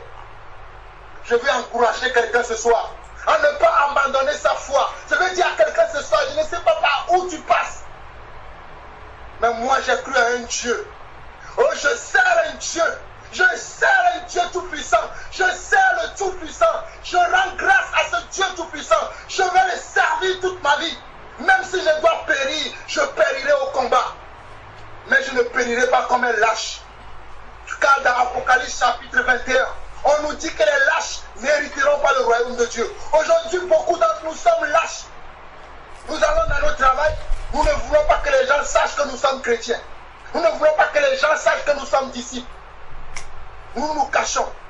L'heure est venue maintenant. On ne peut pas allumer une lumière et la mettre sous un poisson. Le temps est venu pour que nous soyons là. Oh, nous que nous soyons la lumière du monde. Le temps est venu pour que nous soyons le sel de la terre. Tu ne peux pas dire que tu es le sel de la terre et que tu n'es pas là pour donner l'assaisonnement à tous les sauces qui sont dans le monde. Les sauces, ce sont les païens, les gens qui ne connaissent pas encore Jésus. Mes frères, que cette parole puisse encourager quelqu'un. Je finis au verset 19 et je vais m'arrêter là. Si c'est dans cette vie seulement que nous espérons en Christ, nous sommes les plus malheureux de tous les hommes. C'est là où je vais finir, mes frères, pour cette petite exhortation que le Seigneur a mis dans mon cœur pour soutenir ce que mon frère a dit tout à l'heure. Si c'est dans cette vie seulement que nous espérons en Christ, ces gens espèrent en Christ aujourd'hui pour avoir un travail, pour avoir un conjoint, pour avoir des enfants, pour avoir je ne sais pas quoi, des papiers. Mes frères et sœurs, moi j'ai dépassé ça. Je n'espère pas en Jésus-Christ ni pour un travail, ni pour avoir une maison, ni pour avoir des enfants, mais j'espère en Dieu pour l'enlèvement. Oh, alléluia. C'est le plus beau. Amen. Préparé pour nous. C'est l'enlèvement que nous devons chercher. Laissons les choses de cette terre à côté. Cherchons premièrement le royaume de Dieu. Et le royaume de Dieu, c'est l'enlèvement. Le royaume de Dieu, c'est que nous soyons tous les jours dans sa présence, autour de cette terre, comme lui-même nous l'a dit dans Jean chapitre 14, que je m'en vais vous préparer une place. Et lorsque je préparerai une place pour chacun d'entre vous, je reviendrai vous chercher. C'est ça la promesse qu'il nous a donnée. Je vais faire ça. Aujourd'hui, les gens sont là, ils courent à gauche et à droite. Je n'ai pas de papier, je n'ai pas de mari, je n'ai pas d'enfant, je n'ai pas ceci, je n'ai pas cela. Quel évangile vous croyez? Ça, c'est l'évangile de la vie. Moi, je veux croire à l'évangile qui sauve, comme Paul l'a dit ici. Oh, alléluia. Mes frères, j'ai envie de prêcher, mais le Seigneur permettra que nous prêchons, parce que le temps est arrivé. Je ne fermerai plus ma bouche. Préparons-nous pour l'enlèvement. Soyons prêts pour l'enlèvement. Parce que ceux qui croient seulement en Dieu, pour cette vie-là, croyez-moi, vous croyez en vain. Moi, je ne crois pas en Dieu pour avoir un travail. D'ailleurs, je n'ai jamais... Si ceux qui me connaissent bien, je n'ai jamais eu un CDI dans ce pays. Mais Dieu me nourrit. Dieu s'occupe de moi. Les gens croient au Seigneur pour avoir un travail, pour avoir un mari, pour avoir des enfants, pour avoir une situation meilleure. Je ne dis pas que c'est mauvais. Mais la meilleure des choses, Paul vient de le dire, si vous croyez en Jésus-Christ seulement pour cette vie, pour que les gens reconnaissent que vous avez une belle situation, tu es un cas supérieur dans ton travail, mon frère, tu crois en vain. Mon frère et ma soeur, je suis désolé de te dire la vérité, tu crois en vain. Tu es sur cette terre pour préparer l'enlèvement.